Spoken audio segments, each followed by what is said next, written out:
नमस्कार दोस्तों, स्वागत है मेरे इस चैनल में आपका फिर से। पिछले वीडियो में आपने देखा हमने की थी यमुनोत्री की यात्रा और अब हम जा रहे हैं दूसरे धाम यानी कि गंगोत्री के दर्शन करने के लिए, जो चारों धामों में दूसरे नंबर पे आता है। इस वीडियो में आपको शानदार दृश्य देखने को मिलेंगे और हम आपको बताएंगे कि आप कैसे पहुंचे और सबसे सही टाइम इस जगह को विजिट करने का कौन सा है और कहां पर रुकें और दर्शन कराएंगे आपको गंगोत्री माता की। तो चलिए शुरू करते हैं इस वीडियो को।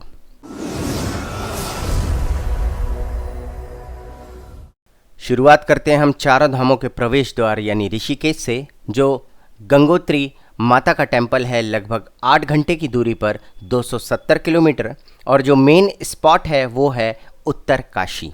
तो आप कैसे पहुंचेंगे इस जगह पर? ऋषिकेश से आप बाई ट्रेन अगर आना चाहते हैं कहीं से भी तो आप ऋषिकेश स्टेशन तक आइए और वहाँ से आपको बाई रोड इस जगह पर आना पड़ेगा। बाई रोड में आप ऋषिकेश से बसेस ले सकते हैं, प्राइवेट टैक्सियाँ या शेयर टैक्सी ले सकते हैं। लगभग 1 से 1,500 रुपये टिकट है एक धाम का, तो आप बाई रोड आ सकते हैं, या आप टुकड़ों में ऋषिकेश से उत्तरकाशी और उत्तरकाशी से फिर आप आ सकते हैं गंगोत्री धाम की तरफ। और अगर हम बाय एयर की बात करें तो जो नियरेस्ट एयरपोर्ट है वो है जॉली एयरपोर्ट, जो आपका पड़ेगा देहरादून में। तो आप वहाँ से फिर बाई रोड आ सकते हैं। नज़ारे बहुत शानदार मिलेंगे। सबसे मेन चीज़ यहाँ पर आने का मौसम कौन सा है। जिस तरह आप लोग जानते हैं कि गंगोत्री धाम साल में सिर्फ 6 महीने ही खुला रहता है, क्योंकि बाकी टाइम ये पूरी तरह बर्फ़ से ढका हुआ रहता है। तो यहाँ पर विज़िट करने का टाइम है अप्रैल में। अक्षय तृतीया को ये मंदिर खुल जाते हैं और वहाँ से दिवाली के अगले दिन तक ये मंदिर खुले रहते हैं। जब अक्षय तृतीया को ये मंदिर खुलते हैं तो बहुत ही ज़्यादा रश होता है। तो अगर आप सुकून से यात्रा करना चाहते हैं तो भूल कर भी अप्रैल, मई और जून में बिल्कुल मत आइए। जुलाई में थोड़ा सा रिस्की होता है क्योंकि लैंडस्लाइड वाला एरिया है। तो आपके लिए जो बेस्ट टाइम है वो है 15 अगस्त या 1 सितंबर के बाद। और सितंबर और अक्टूबर में आपको बहुत ही खूबसूरत नज़ारे देखने को मिलेंगे, जैसे कि आप अभी देख पा रहे हैं। इस तरह से आप वाटरफॉल से निकलेंगे, गाड़ियों को आराम से धोइए और आगे बढ़िए अपने अगले सफ़र। चारों तरफ बहुत ही ज़्यादा हरियाली दिखाई देगी आपको। अगस्त के बाद पूरा मौसम खुशगवार हो जाता है और सितंबर के बाद बारिश के बिल्कुल चांसेस ख़त्म हो जाते हैं। तो आप ये मान के चलिए कि 15 सितंबर तक कभी कभार थोड़ी बहुत बारिश हो जाती है, लेकिन 15 सितंबर से दिवाली तक लगभग 1 महीने का टाइम सबसे बेस्ट टाइम है। बहुत ज़्यादा खूबसूरती होती है इस टाइम पे, और सबसे मेन चीज़ कि ये एप्पल का सीज़न होता है। तो आपको बहुत ही शानदार और टेस्टी एप्पल दिखाई भी देंगे और ज़रूरत पड़ने पर आप उनका स्वाद चख भी सकते हैं। हमने काफ़ी सारे एप्पल लिए और लगभग वहाँ पर रेट थी 50 रुपये पर केजी, और एकदम टेस्टी एप्पल जो आप खुद अपने हाथों से बगीचे से तोड़ सकते हैं। रास्ता लगभग आखिरी तक बहुत अच्छा है। जो लोग केदारनाथ नहीं जा पा रहे हैं पैदल या यमुनोत्री में पैदल नहीं चढ़ सकते हैं, उन लोगों के लिए यहाँ पर दर्शन में कोई प्रॉब्लम नहीं होगी, बिकॉज़ जो गाड़ी जाती है वो लगभग आधा किलोमीटर दूरी तक जाती है। ये देखिए बीच रास्ते में एक बहुत ही शानदार मंदिर है जिसके हम आपको दर्शन कराते हैं। यहाँ पर छोटा सा आश्रम भी है नीचे और बहुत सुंदर मूर्तियाँ हैं भगवान की। ये उत्तरकाशी के पास पड़ता है ये एरिया। ये देखिए कितनी सुंदर मूर्तियाँ हैं, मनमोहक मूर्तियाँ हैं। तो गाड़ी को हम करते हैं थोड़ा सा पार्क साइड में और फिर इन मूर्तियों के हम करते हैं दर्शन। ये मंदिर है कंठ महादेव मंदिर और पायलट बाबा का आश्रम है यहाँ पर। नीचे बहुत ही सुंदर प्रतिमा है शिव जी की, बहुत बड़ी। तो आप इस मंदिर के कंठ महादेव मंदिर और पायलट बाबा का जो आश्रम है ये साथ में है। उत्तरकाशी क्रॉस करने के बाद ये ज़रूर दर्शन कीजिए इनके। और अब हम बढ़ चलते हैं आगे हर्षिल की तरफ। हर्षिल जो उत्तरकाशी के बाद अगर माना जाए तो उत्तराखंड का एक बहुत ही फेमस हिल स्टेशन है। तो आप हर्षिल होते हुए फिर जाएंगे गंगोत्री। तो उत्तरकाशी से लगभग 100 किलोमीटर की दूरी है गंगोत्री की। कई लोग रात रुकते हैं उत्तरकाशी में, वहाँ से फिर जाते हैं, मंदिर का दर्शन करते हैं और शाम को वापस उत्तरकाशी आ जाते हैं। एक चीज़ का ध्यान रखिए, 6:30-7 बजे के बाद जब अंधेरा हो जाएगा तो पुलिस आपको इस रूट पर परमिट नहीं करेगी ड्राइविंग करने के लिए, और सारी बसेस और जो पैसेंजर गाड़ियां हैं, छोटी मोटी शेयरिंग वाली टैक्सियां, वो सब बंद हो जाती हैं अंधेरा होने के बाद, क्योंकि बहुत ही ज़्यादा हिली एरिया है और साइड में रिवर बहती है, पावन भगीरथी रिवर। यहाँ पर इसको गंगा नहीं बोला जाता है, ये है भागीरथी रिवर, जो आगे जाकर उसको बोला जाता है गंगा। लैंडस्लाइड यहाँ रेगुलर होता रहता है बारिश के टाइम पे। ये आप वीडियो देख रहे हैं अगस्त और सितंबर के मंथ का। इतनी ज़्यादा हरियाली, इतने ज़्यादा वाटरफॉल्स का दर्शन आप लोग कर रहे हैं, और पके हुए एप्पल्स जो अभी हर्षिल के बाद हमको दिखाई पड़े थे, हम आपको ज़रूर दिखाएंगे वो एप्पल्स, इतने सारे बगीचे। और ये देखिए रिवर का पानी यहाँ बहुत ही स्वच्छ है, लेकिन जब आप ऊपर जाएंगे तो भगीरथी यानी गंगा का पानी बहुत ही ज़्यादा, कह सकते हैं आप, कलर में गंदा है, लेकिन उसमें गंदगी नहीं है, पर वो दिखाई देता है थोड़ा गंदा पानी। और ये देखिए बीच बीच में पत्थर गिरे हुए हैं, तो थोड़ा सा संभल कर गाड़ी चलाइए और नज़ारों का आनंद लेते हुए आगे बढ़ चलते हैं हम हर्षिल की तरफ। ये टाइम सबसे बेस्ट टाइम है फैमिलीज़ के लिए। अगर आप सिर्फ बैचलर्स हैं या लड़के लोग जा रहे हैं, स्टूडेंट का ग्रुप है, तो आप मई जून जुलाई में जा सकते हैं, क्योंकि ना तो आपको प्रॉपरली होटल्स मिलते हैं और ना आपको साफ़ सफाई ज़्यादा देखने को मिलती है, क्योंकि भीड़ बहुत ही ज़्यादा होती है उस समय पर। और सबसे ज़्यादा भीड़ जो होती है वो बद्रीनाथ और गंगोत्री में होती है, बिकॉज़ वो डायरेक्ट गाड़ियाँ वहाँ तक जाती हैं। बाकी जगह पे चढ़ाई है। ये देखिए कितना शानदार वाटरफॉल है, एकदम निर्मल स्वच्छ जल। तो आप पानी का आनंद उठाइए और बॉटल भी भर सकते हैं आप। मैं रिकमेंड नहीं करूँगा कि आप डायरेक्टली पहाड़ का पानी एकदम से पिएं, क्योंकि मौसम में ठंडक ज़्यादा है, पानी भी ज़्यादा ठंडा है, प्लस कई बार डायरिया होने के चांसेस होते हैं, क्योंकि हम लोगों को आदत नहीं होती है। पर आप बॉटल में भर के थोड़ी देर बाद पी सकते हैं पानी। पानी एकदम साफ़ है, स्वच्छ है और मिनरल्स से भरपूर है, शुद्ध, अगर कहें नेचुरल मिनरल वाटर है ये। नज़ारे बहुत ही खूबसूरत हैं, मन को मोहने वाले हैं। बीच बीच में कभी कभी बारिश हुई थी, बादल आ गए थे, जिसके कारण हम शूटिंग नहीं कर पाए, बट यही इस सफ़र का मज़ा है। बीच में एक जगह लैंडस्लाइड हुआ तो हमें थोड़ी देर के लिए छोटे से ढाबे पर रुकना पड़ा। उतनी देर में हमने खाना खाया, तब तक ट्रैफिक चालू हो चुका था। पिछला वीडियो जिन लोगों ने नहीं देखा है उसको ज़रूर देखिएगा। यमुनोत्री धाम के सुंदर दर्शन हमने कराए थे। फोटोग्राफी अलाउड नहीं है, फिर भी हम किसी ना किसी तरह अपने व्यूअर्स को दर्शन ज़रूर कराते हैं, और इस बार भी आपको कराएंगे हम दर्शन। हमारी पूरी कोशिश रहती है कि कैसे भी करके जो हमारा वीडियो देख रहे हैं, श्रद्धालु कहें या व्यूअर्स कहें, उनको दर्शन हम ज़रूर कराते हैं। देखिए मौसम थोड़ा सा चेंज हो गया है, बारिश का मौसम हो गया है, लेकिन हरियाली बहुत ज़्यादा है दोस्तों। ये देखिए बारिश फाइनली शुरू हो चुकी है। जैसा मैंने बोला था, ये पहाड़ों का मौसम है, पल पल बदल जाता है, लेकिन इस मौसम में आने का मज़ा कुछ और है। प्राकृतिक छटा तो मिलती ही है, उसके साथ साथ सबसे जो मेन चीज़ है वो भीड़ कम होती है दोस्तों। अक्टूबर मंथ में आएंगे तो सबसे ज़्यादा कम जो भीड़ होती है वो दिवाली के जस्ट पहले होती है, क्योंकि फेस्टिवल सीज़न होता है, नवरात्रि का टाइम होता है। उसके बाद भीड़ लगभग ख़त्म हो चुकी होती है, आप आराम से दर्शन कर सकते हैं। ज़्यादा भीड़ में मंदिरों में गर्भगृह में नहीं जाने देते हैं, लेकिन आप अगर अक्टूबर मंथ में जाएंगे तो आप गर्भगृह में भी जा सकते हैं। देखिए कितनी तेज़ बारिश हो रही है। पहाड़ों में बहुत जल्दी बारिश होती है, और क्योंकि ऊपर ऑलरेडी बहुत पानी होता है तो थोड़ी ही देर में पूरी रोड पे पानी पानी हो जाता है। ये देखिए साइड में वैली,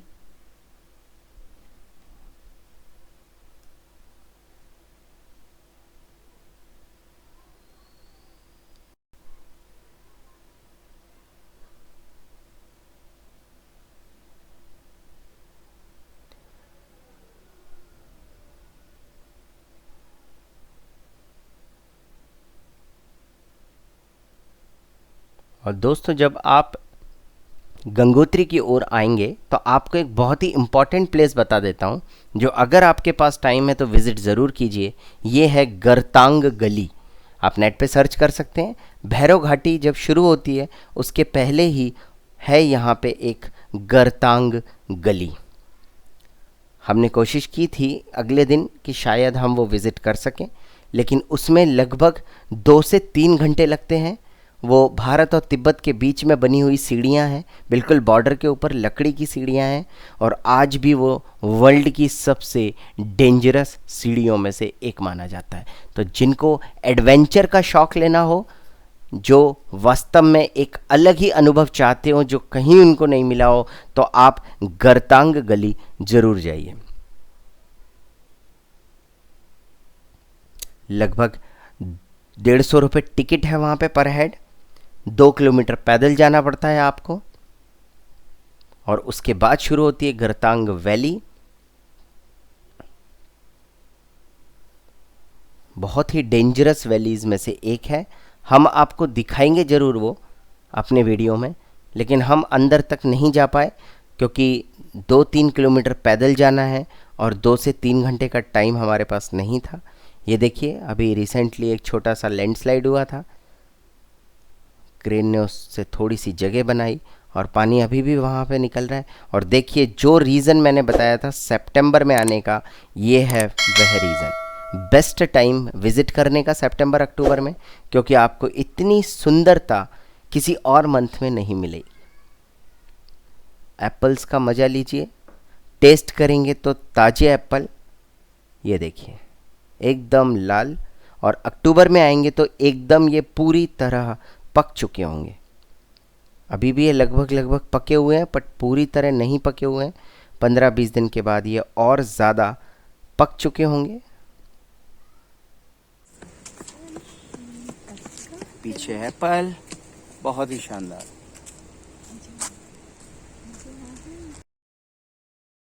और ये शुरू हो चुकी है हर्षिल वैली।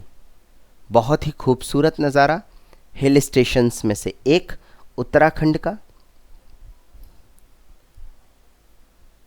विंटर सीजन में भी ये बहुत ज़्यादा खूबसूरत होती है, और यहाँ पर रेगुलर थोड़ी बहुत तो बर्फ़बारी हो जाती है। मोस्टली ये रास्ता क्लोज़ हो चुका होता है क्योंकि गंगोत्री धाम पूरी तरह से कपाट बंद हो चुके होते हैं, लेकिन कई लोग, टूरिस्ट लोग, बर्फ़ के टाइम का मज़ा लेने के लिए भी आते हैं। ये देखिए यहाँ पर भागीरथी नदी कितनी चौड़ी हो चुकी है। यहाँ पर कई बीच बीच में सहायक नदियाँ निकलती हैं। उत्तरकाशी तक बीच बीच में सहायक नदियाँ रहती हैं। जड़गंगा है और जो मेन भागीरथी यानी गंगा है। ये देखिए ये एरिया है, यहाँ पर फॉरेस्ट एरिया भी होता है।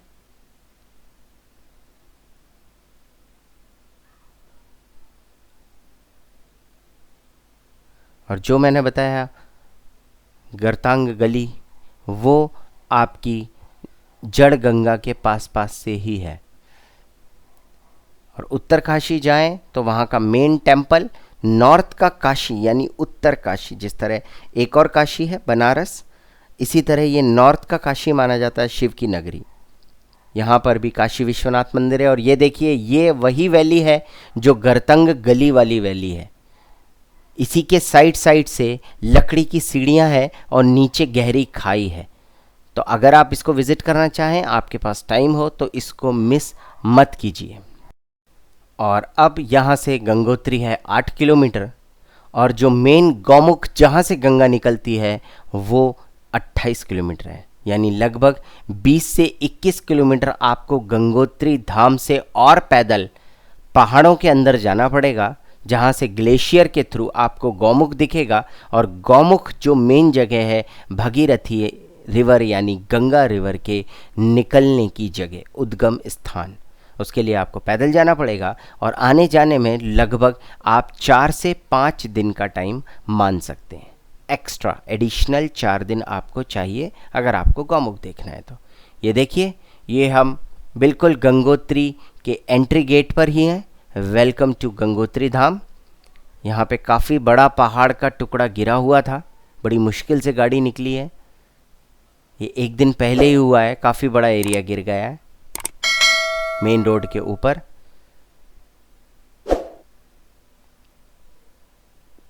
और अब हम पहुंच रहे हैं गंगोत्री धाम के पार्किंग वाले एरिया में।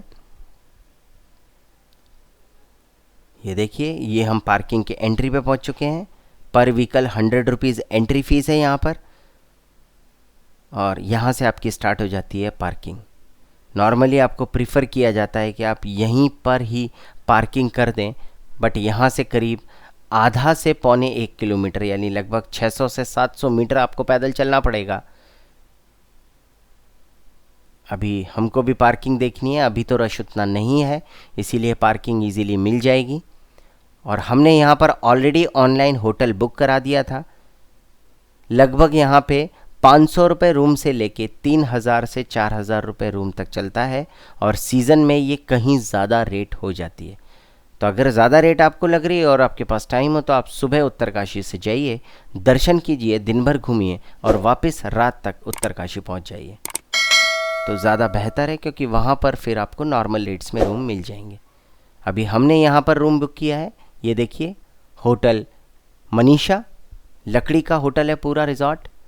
और इसकी जो टोटल पर रूम चार्ज था 2500 रुपये per day only room rent. नीचे उसका रेस्टोरेंट है, दैट इज़ सेपरेट। और ये पूरी तरह से लकड़ी का बनाया हुआ है, खूबसूरत है काफ़ी ये होटल। मैंने इसको ऑनलाइन बुक कराया था। 2500 ओनली रूम रेंट पर नाइट। ज़्यादा लग्जरी नहीं है बट मैनेजेबल है। तो चलिए अब हम चल पड़ते हैं गंगोत्री धाम के दर्शन करने के लिए।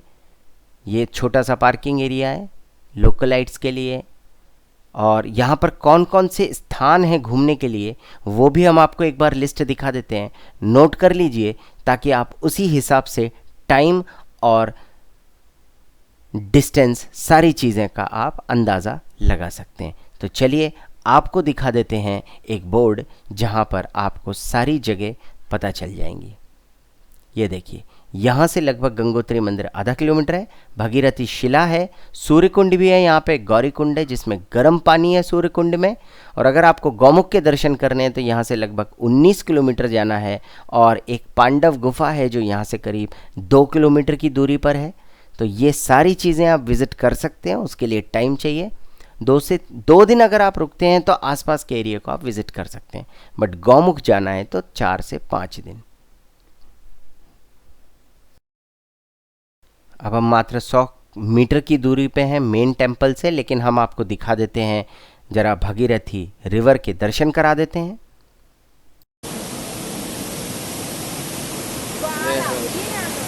गंगे मैया, जय गंगे मैया।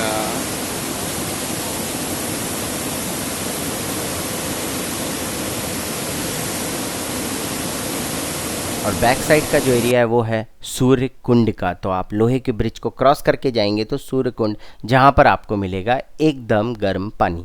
तो चलिए अब एंट्री करते हैं गंगोत्री धाम में और आपको दर्शन कराते हैं मंदिर के और उसके आसपास के छोटे छोटे मंदिरों के। तो ये देखिए, ये है एंट्री गंगोत्री धाम की। ये वाइट कलर का जो आपको दिख रहा है यही है गंगोत्री का मेन टेम्पल। इसके साइड में एक छोटा सा शिवलिंग है, एक तरफ हनुमान जी का मंदिर है, सामने है धुना यानी कि जहाँ पे अखंड ज्योत है और आपका यज्ञ हवन ये सारी चीज़ें होती रहती है। और ये नीचे घाट है जहाँ पर जाकर लोग स्नान करते हैं। तो चलिए, हमारा भी मन हो रहा है कि हम भी स्नान करें। शाम के लगभग 5 बज चुके हैं। यहाँ से भी देखिए सारी जगह के प्रमुख स्थलों की दूरी लिखी हुई है। गणेश मंदिर, अन्नपूर्णा मंदिर, शिव मंदिर, भगीरथी मंदिर, हनुमान मंदिर और भैरव धुना। तो ये देखिए, ये है मंदिर, बाहर से आपको दिखा रहे हैं हम, मेन गंगोत्री धाम। और उसके सामने है अखंड धुना, भैरव मंदिर का धुना, जहाँ पर यज्ञ और हवन होते हैं, जहाँ से आप भभूति ले सकते हैं, प्रसाद ले सकते हैं। और इस भभूति को जरूर ग्रहण कीजिए, बहुत पावरफुल जगह है ये, पॉजिटिव एनर्जी से भरपूर। ये मंदिर के बिल्कुल एकदम सामने है। तो चलिए, अब आपने प्राचीन धुना के दर्शन किए, अब हम करते हैं दर्शन मंदिर के। ये है पूरा बाहरी स्वरूप मंदिर का। आप देख सकते हैं ज़्यादा भीड़ नहीं है। ये समय है अगस्त और सितंबर के मंथ का। हम 15 अगस्त के आसपास यहाँ पर दर्शन करने आए थे, और इसके बाद ज़रूर थोड़ी सी भीड़ बढ़ जाती है, क्योंकि नवदुर्गा तक काफ़ी भीड़ रहती है यहाँ पर। और नवदुर्गा के बाद दिवाली तक लगभग ना के बराबर भीड़ होती है दोस्तों। तो that is the best time to visit. Navratri, दशहरे से दिवाली के बीच के जो 20 दिन है, वो गोल्डन टाइम है आपका विज़िट करने का, बेस्ट टाइम है। चारों धाम पे वहाँ पर भीड़ कम हो जाती है, चाहे गंगोत्री हो, यमुनोत्री हो, बद्रीनाथ हो, केदारनाथ हो। और ये लीजिए, ये दर्शन कीजिए आप भगीरथी रिवर के, क्योंकि थोड़ी देर पहले ही काफ़ी देर तक बारिश हुई थी, रास्ते में हमको भी काफ़ी बारिश मिली थी। तो इस समय पानी काफ़ी ज़्यादा गंदा है, बहुत ज़्यादा रेत है इस पानी में। और क्योंकि लगभग शाम के 5:30-6 बज चुके हैं, तो ठंडक बहुत ज़्यादा है।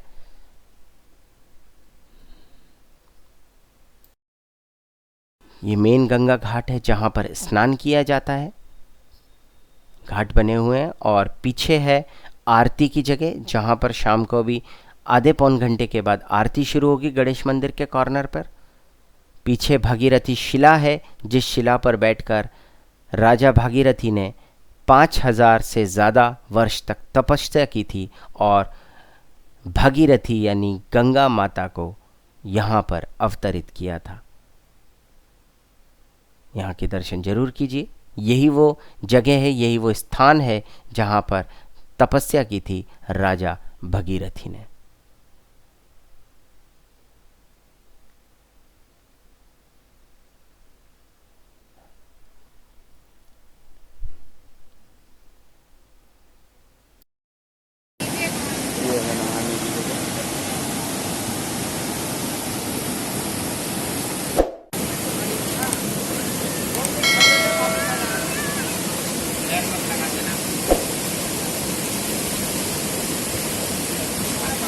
ये है नहाने की जगह।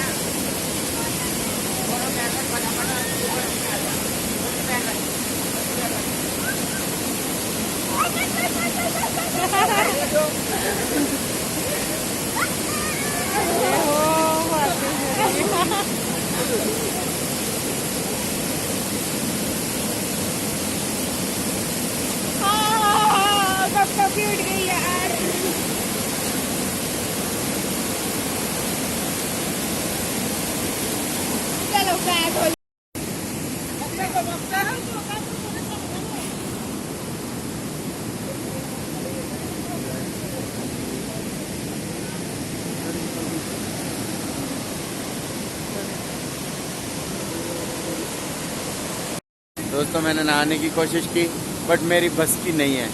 बर्फ है, एकदम बर्फ, हालत ख़राब हो गई। अपनी बस की नहीं है भाई।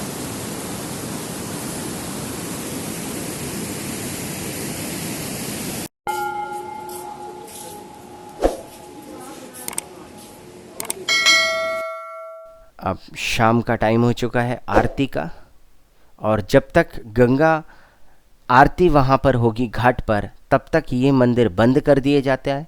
लगभग आधे पौन घंटे के लिए ये मंदिर बंद रहेगा। ये पास में जो शिव जी का मंदिर है, हम उसके आपको दर्शन करा रहे हैं, और हनुमान जी का जो मंदिर है, दोनों मंदिर के हम दर्शन आपको कराएंगे। ये देखिए, लाइट्स जल चुकी हैं, शाम की तैयारी हो रही है। मंदिर में प्रवेश बंद हो जाएगा 10 मिनट के बाद, और हम वापस होटल आए हैं। हमने सोचा था स्नान करेंगे, लेकिन हिम्मत नहीं हो रही थी, ठंड बहुत ज़्यादा थी और रेत बहुत ज़्यादा थी। तो ये हमारा होटल लाइटिंग में और शानदार दिखाई दे रहा है।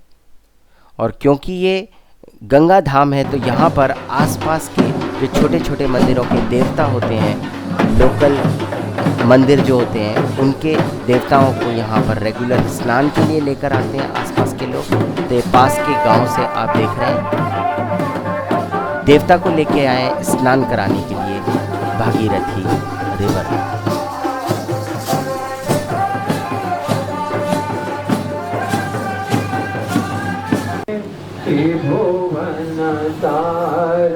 गंगा आरती, आनंद लीजिए गंगा आरती का।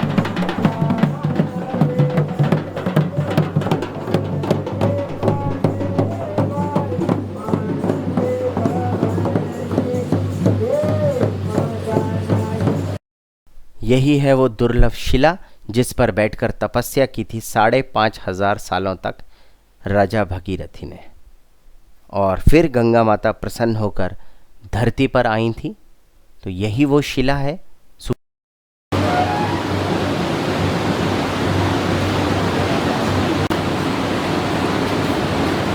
और शाम की आरती का समय हो चुका है, तो चलिए आप भी हमारे साथ आरती में सम्मिलित होइए।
चलिए आपको मंदिर के अंदर का नज़ारा भी दिखा देते हैं। माता के दर्शन किए आपने, स्वर्ण की प्रतिमा है, हाथ चांदी के हैं, और आसपास देखिए गणेश जी हैं नीचे, और सरस्वती माता हैं, काली माता है।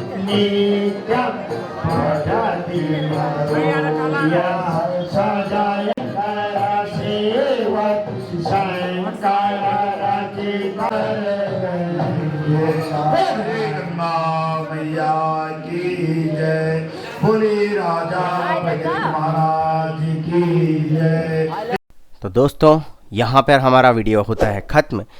जिस तरह हमने यमुनोत्री माता के आपको दर्शन कराए थे, उसी तरह हमने आपको गंगा माता के भी बहुत ही शानदार दर्शन कराए। और अब हम मिलेंगे अगले वीडियो में। अगर आप मेरे चैनल पे नए हैं तो आपको जो पूरा जम्मू कश्मीर, हिमाचल, पंजाब, गुजरात, राजस्थान, ये सारे एरिए मेरे चैनल पे आपको दिखाई देंगे। तो आप सारे वीडियोस विज़िट कर सकते हैं। मैं खुद पर्सनली ड्राइव करता हूँ और हर जगह विथ फैमिली गया हूँ बच्चों के साथ। तो आप चेक कर सकते हैं कि फैमिली ट्रिप कैसे प्लान करें। कोई भी डाउट हो कमेंट बॉक्स में लिखिए, मैं आपको ज़रूर रिप्लाई करूँगा। और अगर वीडियो आपको पसंद आया हो तो प्लीज़ लाइक करें, चैनल पे नए हैं तो सब्सक्राइब ज़रूर करें। मिलते हैं अगले वीडियो में यानी केदारनाथ धाम में। नमस्कार।